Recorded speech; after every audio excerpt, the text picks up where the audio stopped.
चर्चा साउंटुची मंच उपरे मोदी भिडियो थरे नुहे दुई थर नुहे तीन तीन थर पाद छुई प्रणाम कले प्रधानमंत्री नरेंद्र मोदी।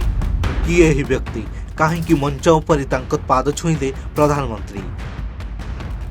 खूब आश्चर्य करुचे दृश्य। बुधवार दिल्ली कलतारे बीजेपी संकल्प रैली में पहुंची प्रधानमंत्री मोदी मंचरे दलीय नेता और मंत्री प्रार्थी का अभिवादन ग्रहण करुले। ठीक यही समय जड़े प्रार्थी मोदी पाद स्पर्श करते एवं प्रधानमंत्री मध्य से प्रार्थी पाद को थरे नुहे तीन थर स्पर्श करुछंती जहाँ आपण देखुछंती। तेबे प्रश्न होउछि कि हे व्यक्ति जहाँ पाद आउ केही नुहे प्रधानमंत्री थरे नुहे दुई थर नुहे तीन थर स्पर्श करुछंती। तेबे कही रखुचे व्यक्ति जनक होउछंती रविंद्र नेगी जे गत निर्वाचन में आप्र हेवीवेट नेता मनीष सिसोदिया को पटबड़गंज आसन में कटा टक्कर देइथिले। अवश्य कले बळे कौशली सिसोदिया ही आसन जीति जाइथिले।